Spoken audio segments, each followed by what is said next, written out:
Good Dog morning. time. Good morning. Ananobe and I are talking about time. We have different, Different yeah, approaches. yeah. Just well, we're in agreement that it's really weird and Mm. variable. Good Good morning. morning. So I should we just Yeah. I don't have anything to talk about except um went to prom last night and yes. the Spurs beat Oklahoma, so the Knicks are facing them on Oh, Wednesday. And I found out that I'm going to a concert on Wednesday that I forgot. I didn't realize coincided with the game. coincided with So. game one, so I'm in a huge dilemma. Jason Moran on piano and Savion Glover, the tap dancer. Yes. Yeah, they're playing on Wednesday. Oh, I was like, okay, okay, now I understand. I was like, what about them? Okay, wow. Yeah, it's tough. It's a tough one for sure. So I was feeling like I had I've had a couple very dreams that have been very stressful and Me too. overwhelming. Yeah, that's kind of why I wanted to bring it up. I know that this has come up before. And no, you don't love it when you're when you're in my face. So I was thinking about it just in general in terms of this work and how it works and how the dreams work. And I haven't had a lot of dreams like I've been having. Um, and I've been making, in the process of making some really big changes in my life that I've never been able to do. Like for the first time changes, Mm. and my dreams have really been the ultimate, pushing me over the edge, Mm-hmm. um, like giving me the support and this sort of like where I feel it so deeply. It's like this thing that I haven't seen or have been what you kind of have seen, but have been like, it's okay. I'll just keep managing it and pretend like I'm not seeing this. And finally, it's like I have the dreams that are so deep that I can't not make the changes Mm-hmm. um, in They're my life. coming up in your Um, grill. so so like the fear of making the changes is there, but the sort of like agony in my soul that has been happening that and how like it's a disservice to my real self to continue the old patterns Mm-hmm. is stronger than the fear of changing the patterns. Mm-hmm. So, and okay, so that's true. And now, like, it's really happening. And so, I'm really, and one of the around my like personal life and my relationship and living situation and another thing has been my this second job that I have and the situation there um and that has seemed like not that big a deal. I'm just like, oh well, I know that I'm. So here's the example very specifically. I've been um the business was bought by other people and they have different ideas.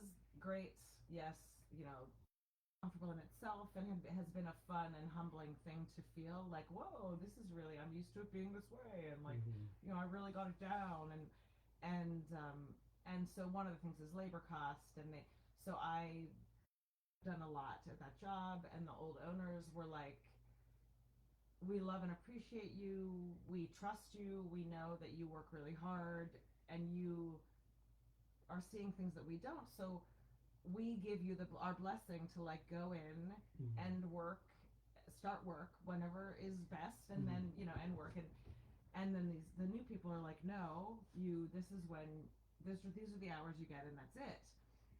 So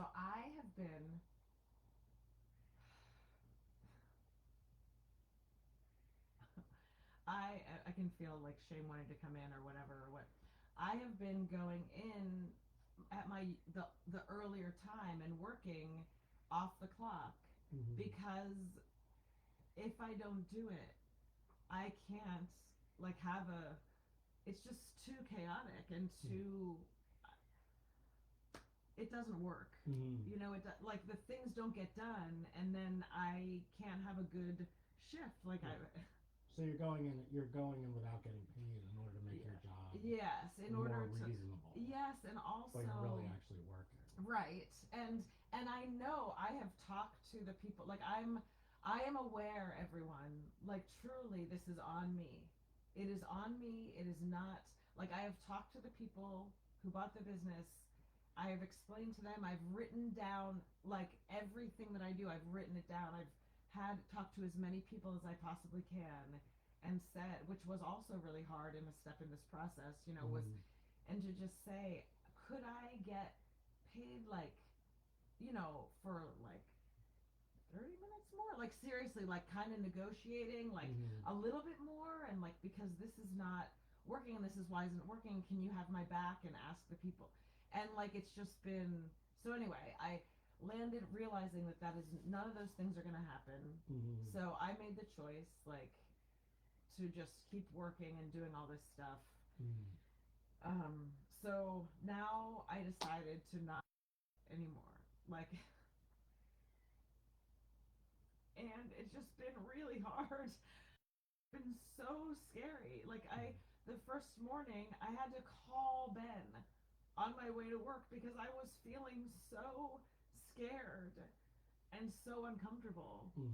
And about not going in early and not doing all the things that I've been doing. And I'm like, so now I know that this is trauma because it's ridiculous.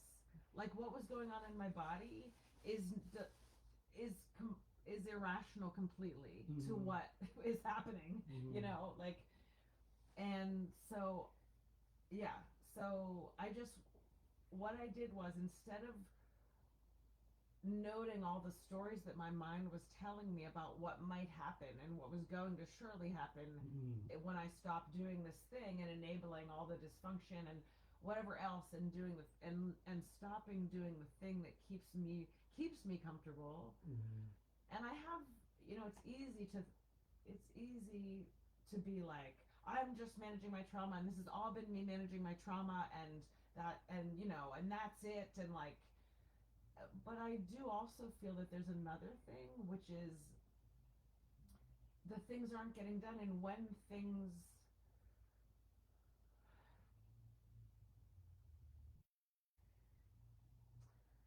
oh, I'm feeling a lot right now.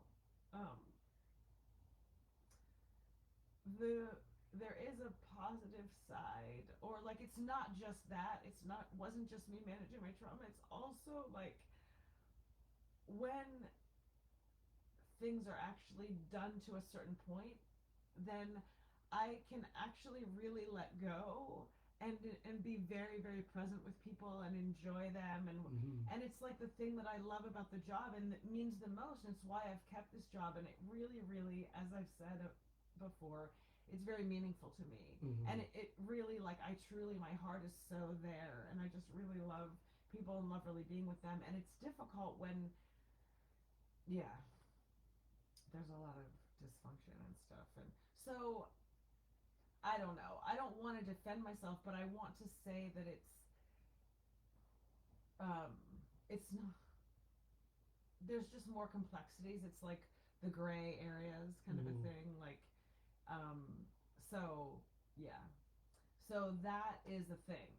You know, that has been happening, and I have been very vocal, and like it helps me to say out loud, I'm so uncomfortable, or to say to people, I'm not going to do all the dishes.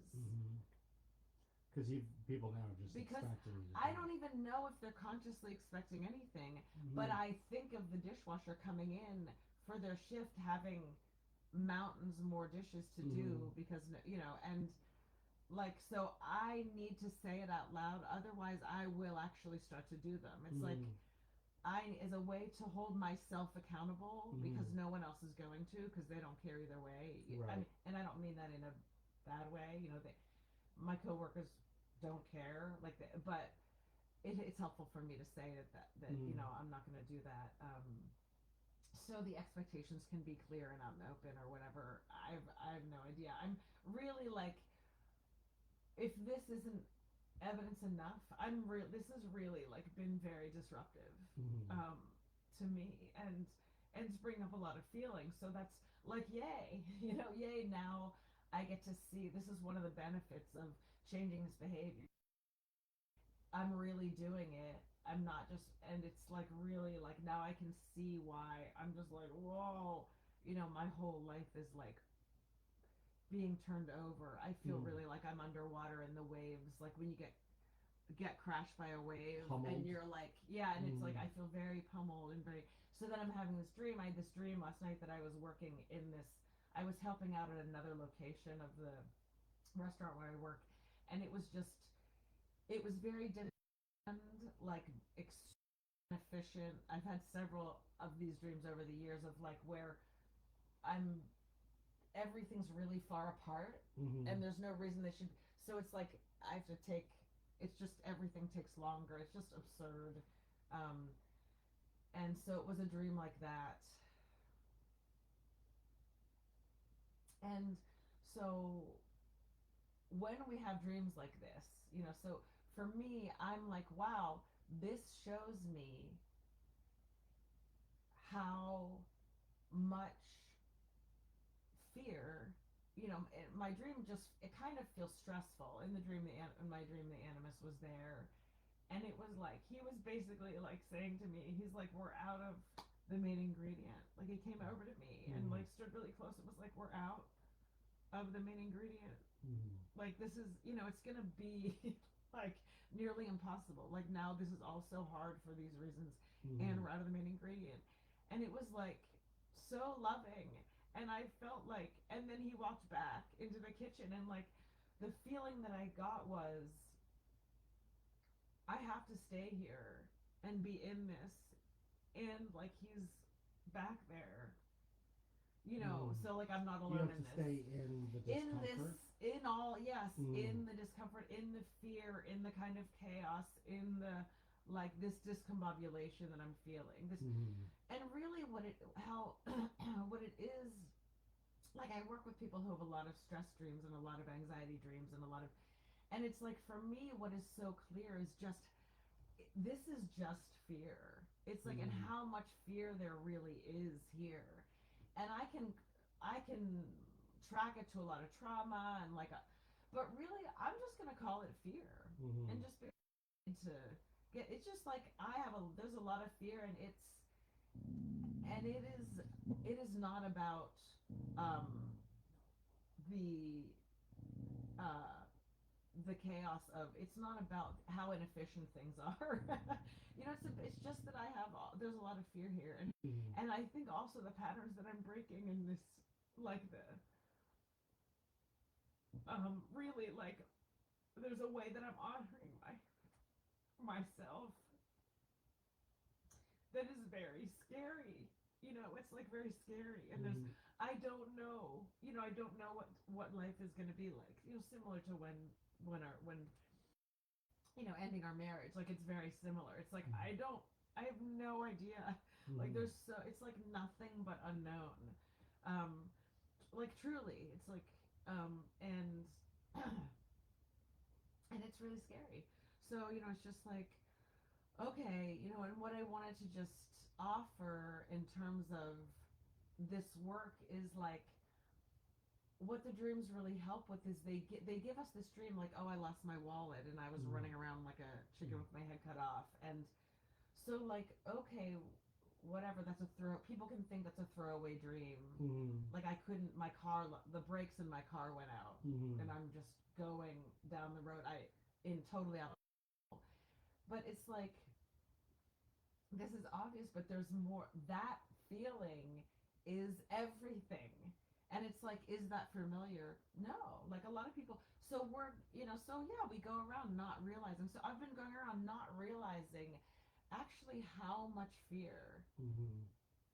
I have. How much fear is in here is like being released, is like, because you're bumping up against yeah, these things. yes, Yeah. well, because both I'm having the dreams Mm. and I'm making these changes in my life, Right. and it's creating, I feel like the Jenga tower is being knocked out at the bottom Mm.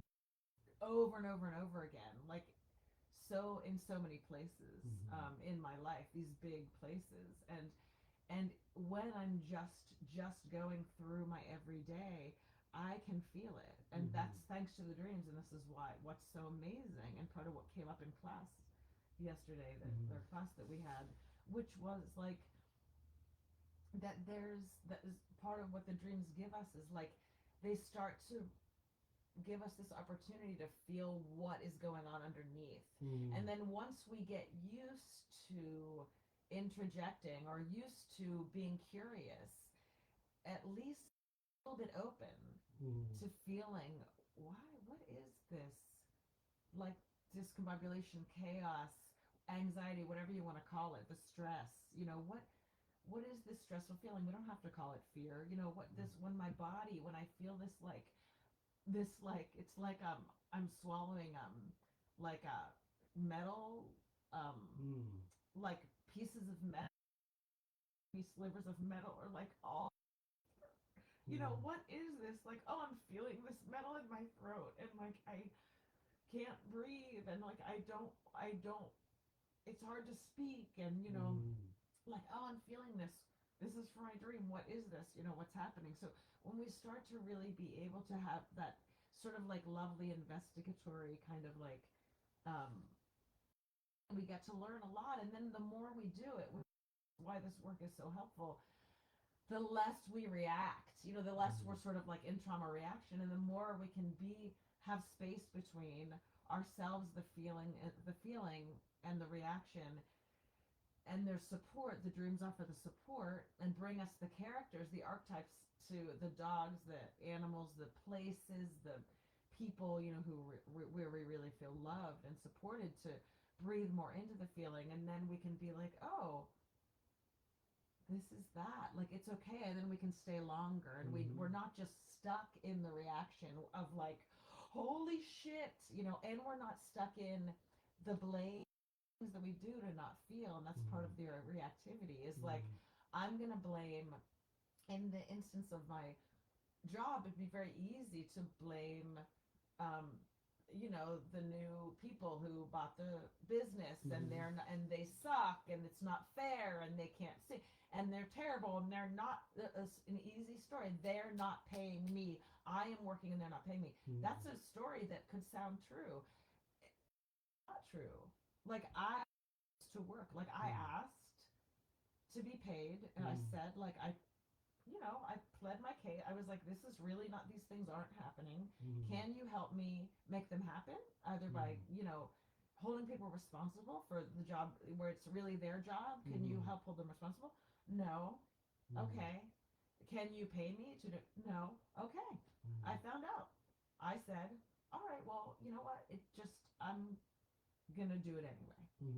And now I have these dreams, and I was like, this is not, obviously it isn't good or whatever, like, but it doesn't feel good to me. I can feel that this is not just kind of crappy in general on a human level, but this inside to me is like very, it's like, twisting the knife. I'm twisting the knife inside myself. When you're going in. Yeah, when I'm going in and working and not getting paid and whatever, and just, so yeah, I mean, that's of course, I said a lot here, but so part of it is like the dreams and how amazing they are, and how, it's like they bring us this thing. And then it's also like, for me, I have this other layer of, I am making these changes in my outer life that are very scary, that I've been putting off. And so I have, like, the multiple levels, which the dreams are always working multiple levels, but I just happen to have this very tangible in my outer life that also is kicking up all this dust. It's like, I don't have a place that's like settled right now. Right, Yeah. and the dreams kind of you're able to feel the reflection of something in the dream that reflects part of this experience that you're Mm. having. Yeah, yeah, Yeah. yeah. So Well, I don't know. I hope that's, I hope that it's understandable or helpful for some, for some well, people.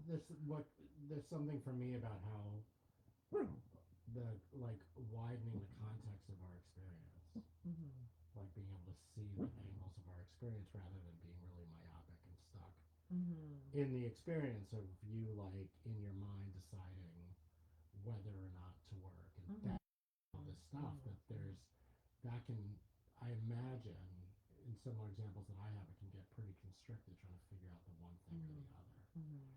and Right.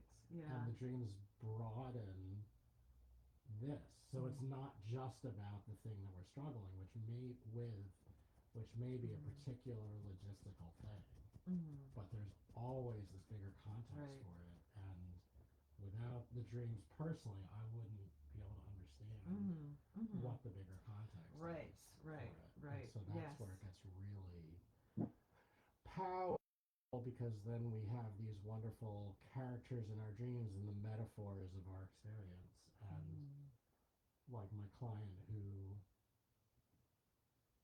sees the northern lights and the animus gives him the headphones and then all of Mm-hmm. a sudden he's got like this immersive Very experience personal. Yeah. very personal immersive experience that's like blocking out that's helping Intellectual. him block out the intellectual Mm-hmm. thing so he's got both the sight and Mm-hmm. the hearing Mm-hmm. and And how whatever, yeah, and all the inside yeah bodily. and however that he's also able to see how that's showing up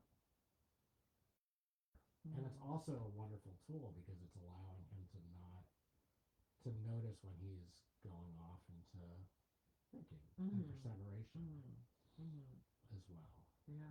that's right so that's an example and for me like my example most recently is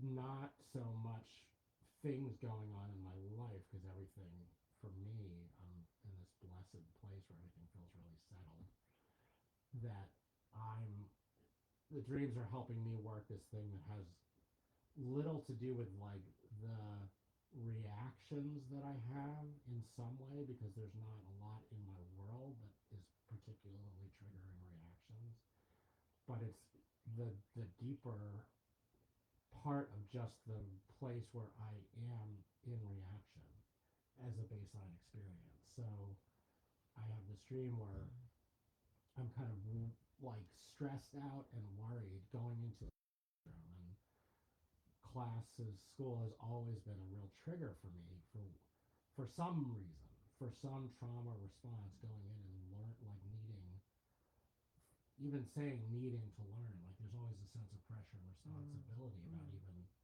learning, which is so shitty because it's part of that thing that I lost as a kid of just like, oh, curiosity about this thing. Like, no, it's like Mm-hmm. needing to know. And so I go into this classroom and the leader of the class, the teacher in the class is the actor Ed Norton.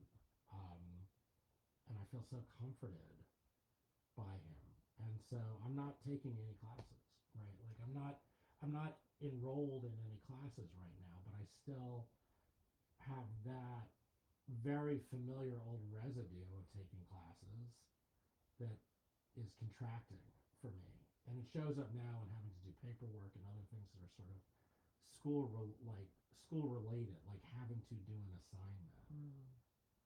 and recognizing so much of my experience being the pressure to do the assignment, which then also I don't really know how to do the assignment because I haven't really asked for help. Like this whole way that there's this contraction. And so here's Ed Norton,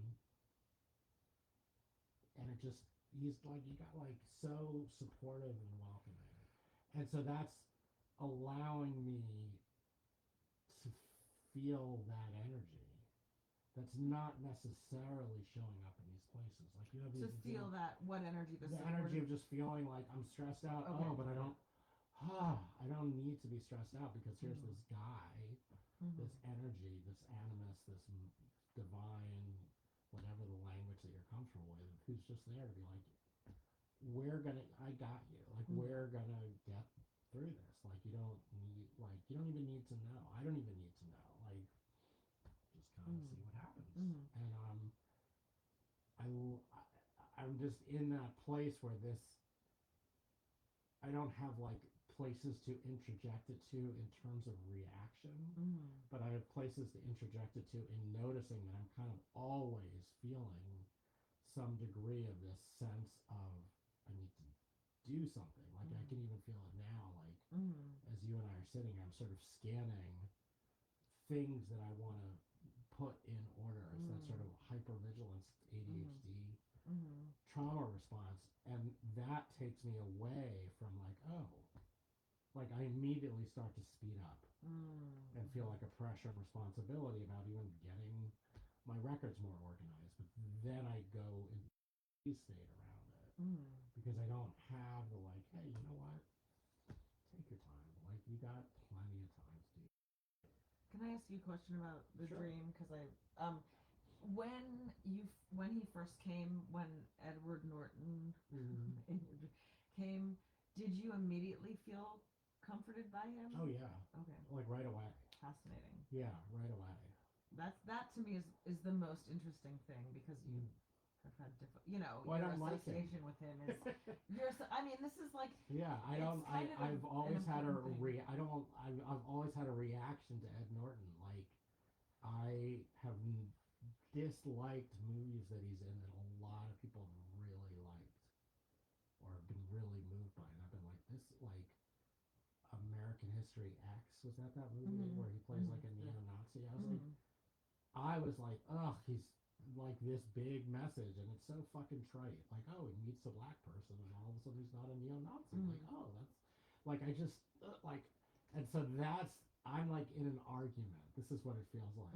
Is I'm in an argument with Ed all the time, which sounds a little absurd, but no, when I not think to me. about him in his acting roles, there's this intellectual pontification that I experience with him, which of course is part of how I've dealt with my trauma has to been like nowhere lower in my body than right up here, where it's like needing to know and needing to be right, which ironically, as we talk about, or paradoxically, that's like part of where the pressure comes from, is like the brain running out of muscle, and Ed Norton is both an actor, but he's also like talks about the craft and all this stuff, and in a way that I don't find vulnerable.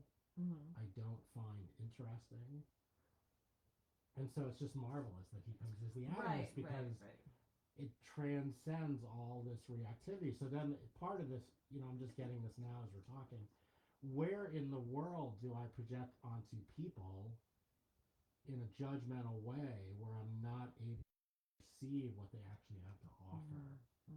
I've spent 57 years now doing that, like evaluating who's smart, who's not, who can offer me stuff, who's an idiot, right? Which is so much my trauma, child, like being reared as these two intellectual people who were my parents, who are so smart and like so in this place of right and wrong, and yeah, and like that's now I'm feeling like a little sadness and pain come up around that wall, like that division, that like trauma response that keeps me from just being curious about anybody's experience, right? Like it would be really cool to like if I saw Edward Norton, if perchance Edward Norton and I were in an elevator together and the elevator broke down and got stuck, and there I am with Ed Norton, like I have all this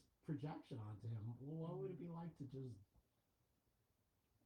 be able to be with him? Like I had this wonderful opportunity yesterday to interview this musician, this guy named Oliver Wood, who's part of the Wood Brothers, who's brothers with Chris Wood, who was in Modesty Martin and Wood. They're performing in Vermont in a couple of weeks, and it was really cool. Like I could feel how, because this is something that I've had the opportunity to do, and I did also when I was a DJ at the radio station, is interviewing people who are pretty famous, right, who are easy to project onto, like Michael Franti and Bernie Worrell of Parliament Funkadelic, and Rob Swift, and a bunch of these other folks who are like, you know, celebrity, things, and so I was able to be really curious about Oliver Wood's experience, and I think it's a really good interview. I mean, people will be able to listen to it on WGDR next Saturday at 10, or I'm going to put it up on my YouTube page. But it's like, I love that. I can just feel how the dream helped me yesterday not project. I just was so much more open and curious about this guy's experience, and luckily he was pretty vulnerable. Like, he wasn't like selling. Like, there was a way I felt he wasn't doing PR so much as just being interested in talking about music and stuff like that. So yeah, I love us always talking on these Sunday mornings, because I have this new thing now that I'm feeling, which is like, like my projection onto people is such a safe fit. It's such a way of perpetuating safety, which is really about sort of frozen stuff. And so what if I just didn't, what if we what if we just didn't fucking project onto people, right, and just were with them, which of course we can't do. Like, that's not how our systems are designed, but we can always keep working toward it. And so I love that the Dream Muse is a person in the world who I'm particularly reactive to. And I have a whole Ed Norton story about how he was talking to Prince, so I didn't get to, like, this was like in real life. It sounds like a dream, but like, friend were sort of hoping to talk to Prince at this private party, and Ed Norton goes to talk to Prince, leaving Salma Hayek standing like 2 feet away from me while he's talking to Prince. And I'm like, this guy gets to talk to Prince and gets to date Salma Hayek, and he's just a pseudo-intellectual, or whatever. So, I have to be superior to him. The guy's talking to Prince and dating Salma Hayek, and I know, like, that's like, whatever, these are all people, but in terms of projection, that's like the perfect.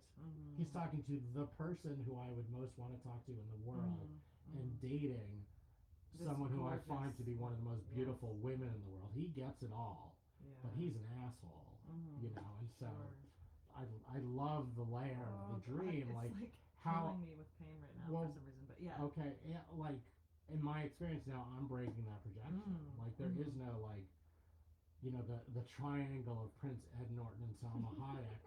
Like, I don't need to enter that realm of whatever I think that might be, because now I just have this wonderfully supportive Ed Norton energy.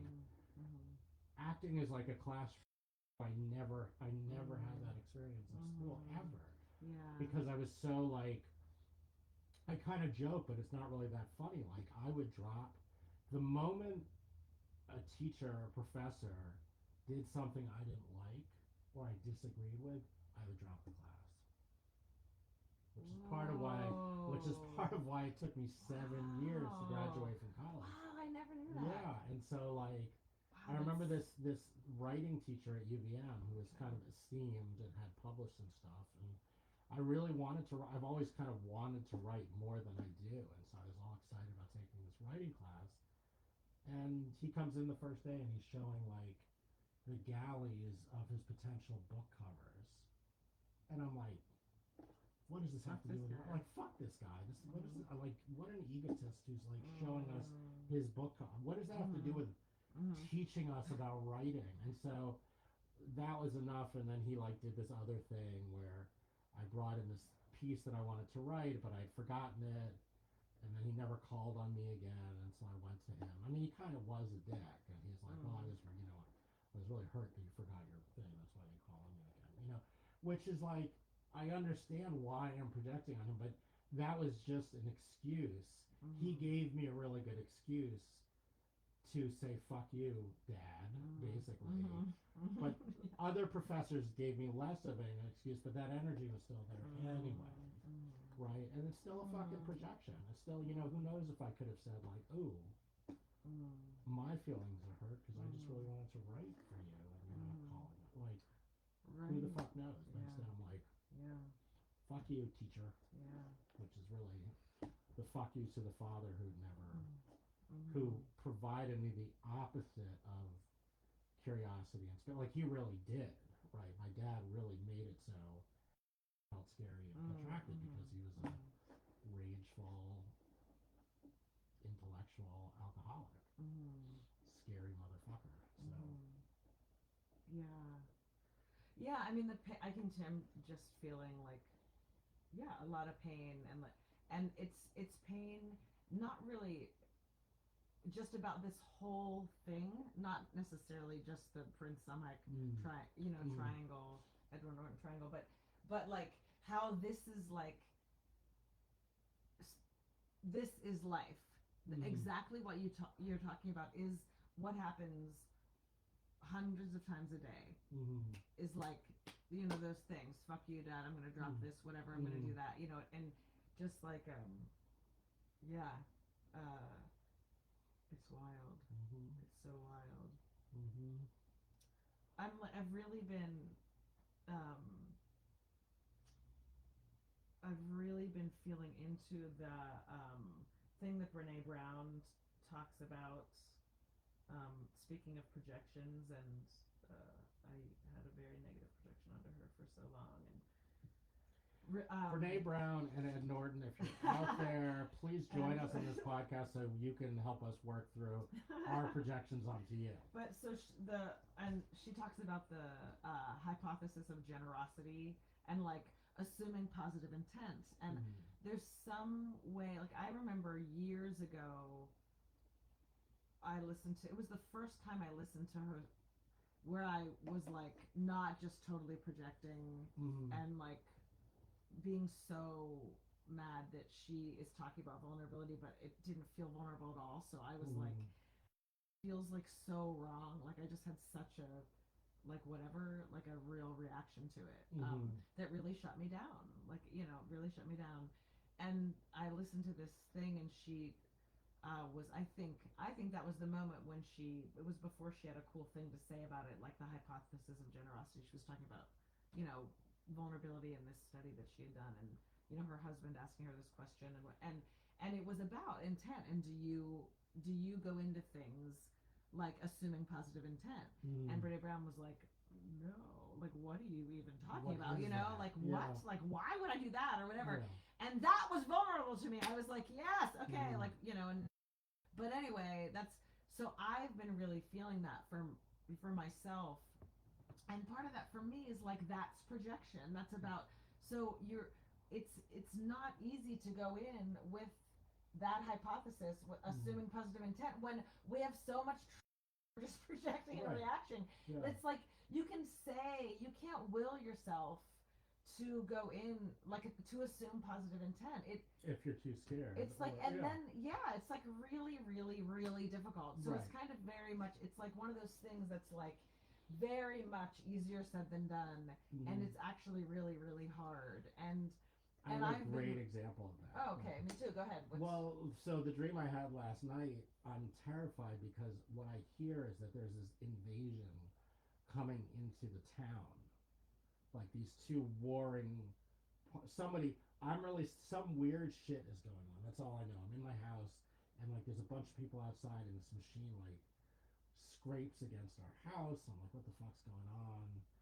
And then I leave, and I don't know where Wake is, and there's this other person in the house who's kind of scary, and then I leave, and there's this fight between these two people, and I feel this like energy of some scary dark thing, and then I see this friend of mine who tells me that these two warring families, something, are like coming to invade the town, and there's nothing anybody can do about it. Like even the government can't stand up to them. And I like, so what I will find out more about in my next session, and even as I'm working, is like where am I projecting that out? Mm-hmm. Because it's not like I'm discerning Mm-hmm. that there's a threat. I'm like hearing, I'm feeling something in my body, Mm-hmm. which my guess is not intuitive, there's a problem. It's probably a projection of trauma out onto this thing. You know, what if it's the fucking, what if the army, like, the the positive intent thing, like, where in my life am I not gonna be able to presume positive intent because I think of like, my projection is how scary and nefarious this is. And so I can't just say, like, I'm gonna not feel that. Like, I'm gonna just buck forward with positive intent. Because I think that's one of the places where if we try to do that, then we actually repeat the cycles of trauma. Yes. Right? Yeah. Like, I'm just gonna presume positive intent and then I won't have discernment. And next thing you know, I'll be dating yet another person who's like my mom, who doesn't have capacity to love, or, you know, like, but this one will be different versus being start to discern how it feels to me when I'm with someone or other people, right? And so it's such an amazing paradox because it's like, here's Ed Norton, he's a dick. Here's, like, but here's this gorgeous woman and she's wonderful, right? Yeah. Like, if only Salma Hayek, Right. Yeah. you know, like, realized who was a better man near Ed Norton, you know, or something like. And who knows what, I mean, you know, who knows what her stuff is? It's like, oh yeah, you know, and so it's like, but no wonder I'm terrified to. No wonder my body shuts down if I somehow in my trauma am projecting that, you know, this apocalyptic thing is about to happen to me and I can't find Wake and I can't find Ananobi and I'm terrified that they've been taken and they're gone and, you know, like, so it'll be really interesting to be able to step into this dream with support and kind of work it, because I think it's like right in the what we're talking about in a way. How much am I just fucking projecting the end? Right. For me, I realize as you're talking, what, you know, something that feels, another way of saying the Brene Brown thing is, like, for me, what's very appropriate is don't always assume negative intent. Right. So instead of assuming positive intent, that's going too far. It's like starting at just don't assume negative intent, well, because have a curiosity around intent or something right, like that. Right. So no, but for me, I'm realizing how much I have been assuming negative intent because of my trauma. Like, I'm really, really realizing that, and I think I'm realizing also my openness to Brene Brown and my even my ability to feel into all this means I hope that I'm healing some more stuff, because I'm able to really see and feel. Because the other piece that you're saying, and I really like it, is that discernment piece, which is just absolutely so important for me personally. It's like been part of this whole process for me, is like trust, is really actually trusting and listening to myself, my body, the deep, deep, like, recesses of my world, my internal world. And I have just not been doing that. And that's what's gotten me into a lot of, you know, just very painful situations. And along with that, I have been assuming negative intent, you know, because of my trauma. And my trauma has been varied, a lot of persecution stuff, and like a lot of, like, myself being attacked, killed, ostracized for my, like, beliefs, meaning not my political beliefs, but my spiritual internal, like, beliefs, like who I am deeply. This place that I am here on this podcast, I feel, you know, is like, this is the place that I've been really, you know, attacked for and stuff. So I have just all been going into everything at a certain point in my life, probably 10 years old, but it is like, just like, not okay, not okay, not okay, can't, you know, must protect, protect, protect. And so yeah, and there's been immense freedom for me lately in just the past few months, especially in having more practice just in being myself and saying things that I have in the past would have perceived were not okay to say or that people wouldn't like. You know, just being able to be more direct and and in the moment there's a moment of it being very scary, but then as soon as I start to speak, it's actually not scary, which is interesting. So yeah, yeah, but I mean, I do love that the hypothesis of generosity or whatever, like that, you know, that feels very good. It's like always, you know, it's nice to have. We love the, you know, those like phrases and stuff, and I feel it in, you know, it is heart opening, and I think it's also complex, you know, just for on an individual basis. Well, it's.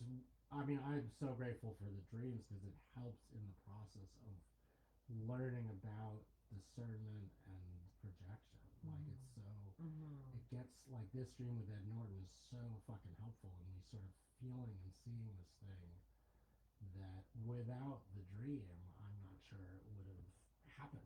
You know, like that's, you know, like for me to be able to feel this lovely, wonderful, warm, supportive teacher, it's like I've had men like that, but they've been human beings, right? They haven't been able to provide this thing that I feel like with Ed Norton, where it's like you're gonna help, like you're really loving me and wanting to help me, like, and I don't even need to do anything right now. I can just fucking relax. Like, wow, yeah, like that's weird. You know, yeah, so super. It's so cool and yeah. so multi-layered because of the, you know, your projection onto him and all that stuff, you know, and how that's shifting. Like that's um, incredible. Yeah, for sure. So I think next weekend we're gonna have Brene Brown, Salma Hayek, Ed And Norton on, yeah, and we'll work all this with them. yeah. So We'll tune in to that. Yeah. And we'll talk about how the series against the Spurs is going. It'll be a good episode about oh shit, look at all the people in the room, said the fairies. So, or you might just get the two of us. So Indiana Nobi. All right. All right. Questions and answers. If you have any questions, reach out. You can go to awtdreamwork.com and email me from there. You can message us here, or me, or Dan, or both of us. Or check out our YouTube channel. Yeah. Past episodes. And my email is bezeng bezeng at gmail.com. Ananobi. Thanks, everybody. All right. Have a great Sunday. Yes. This was a packed it in.